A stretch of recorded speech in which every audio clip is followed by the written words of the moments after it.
Slamicalement, salam à vous mesdames et messieurs, bienvenue dans le coin préféré de vos slammers préférés. Où chaque semaine nous nous retrouvons ici même dans cette émission avec des slammers incroyables qui sont pétris de talent, qui nous viennent de notre planète, qui nous viennent de notre dimension. Et mesdames et messieurs, aujourd'hui nous allons recevoir dans notre émission un homme qui manie la langue de Molière comme personne. D'ailleurs, c'est le plus choco ou le plus élégant parmi tous les slammers que vous connaissez dans le pays. Donc vous savez déjà de qui je suis en train de parler. Mais avant de passer à cette étape, nous allons partir d'abord avec le quiz du public.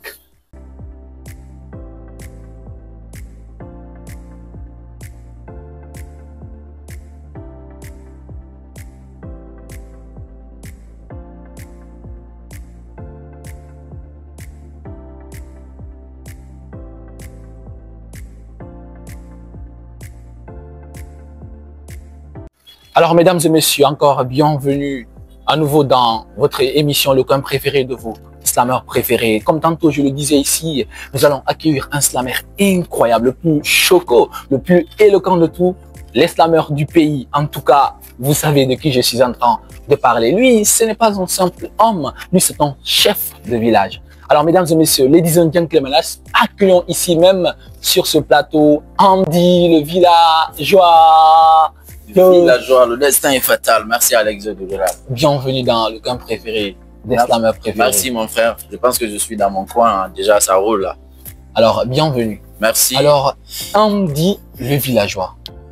C'est quoi ton nom à l'état civil et pourquoi tu as choisi le nom Andy le villageois? C'est intéressant. À l'état civil, je m'appelle Diakité Mamadou. Les deux formes MD.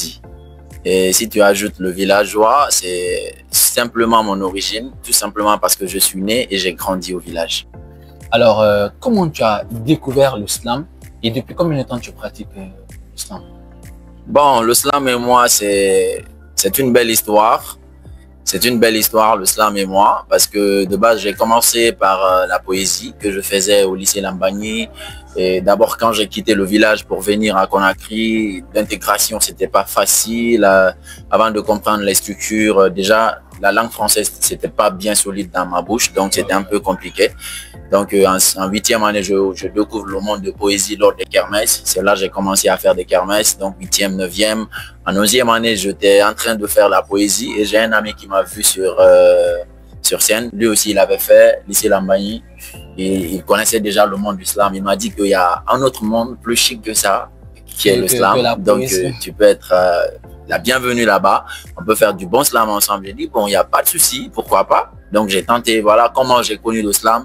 Et j'ai commencé à pratiquer le slam en 2018. Et jusqu'à maintenant.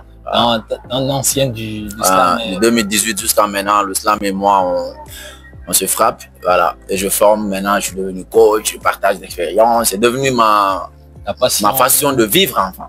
C'est-à-dire qu'en fait, tu ne te vois pas faire autre chose à part le slam ou c'est uniquement le... Ah non, non, ça, je suis diversifié. Quand je vais commencer à dire je suis tout à l'heure, ça va être là. Ok, bon, on va rester dans le cadre du slam uniquement. Alors, depuis que tu as commencé à faire du slam, quels sont les projets que tu as déjà réussi à accomplir? Bon, depuis que j'ai commencé le slam, déjà c'est comme tu as dit le chef de village.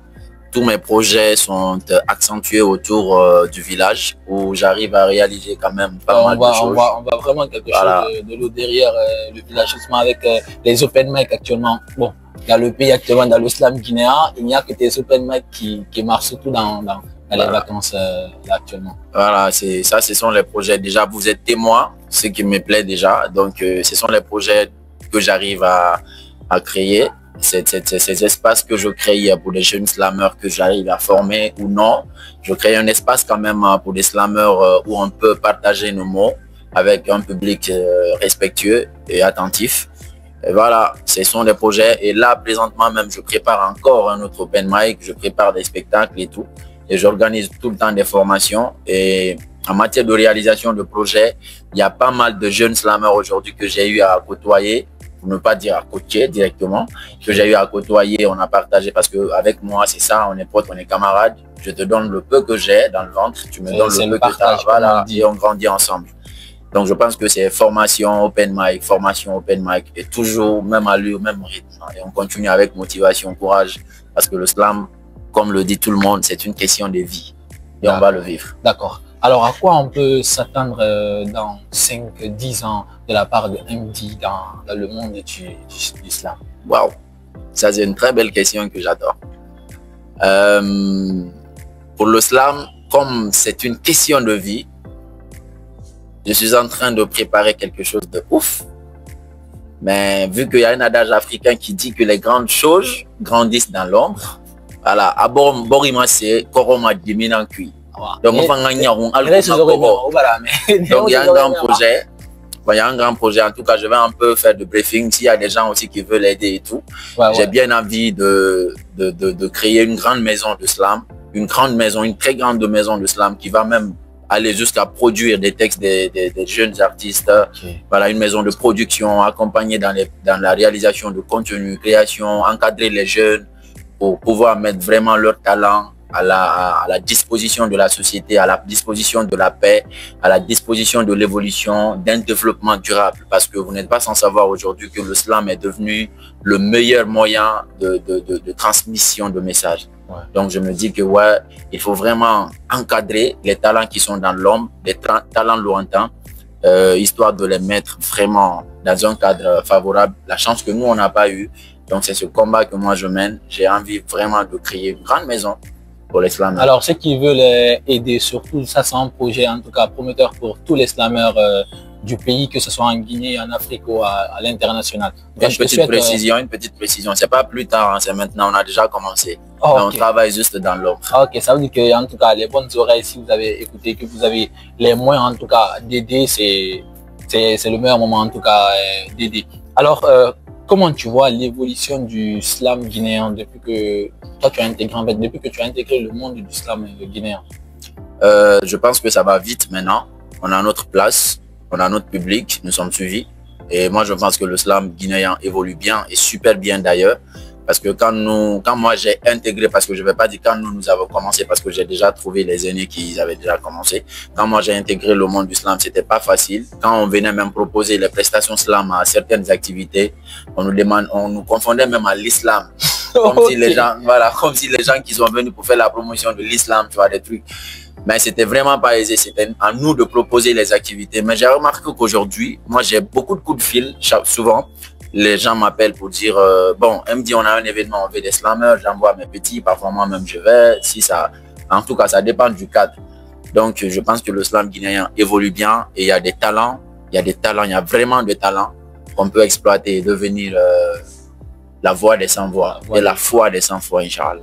Ok, vous avez compris, j'ai dit, mesdames et messieurs, nous sommes avec le maître, le chef suprême du village. Ici, les mots vont pleuvoir sur moi.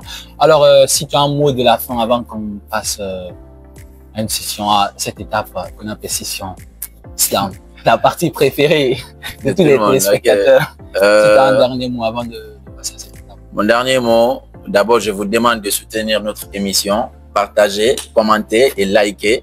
Et je demande à tous les jeunes slammeurs d'avoir des projets, de se cadrer et d'avoir une vision, un objectif où aller. C'est le plus important. D'accord, un objectif et surtout savoir où aller. Ouais.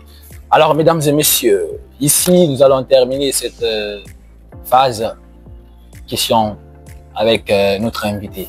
À présent, nous allons partir avec cette session slam que j'aime tant, que vous aimez tant. Alors, si comme moi, vous êtes passionné du slam et que vous aimez juste le slam, partagez, likez et commentez. On se retrouve dans cette session slam.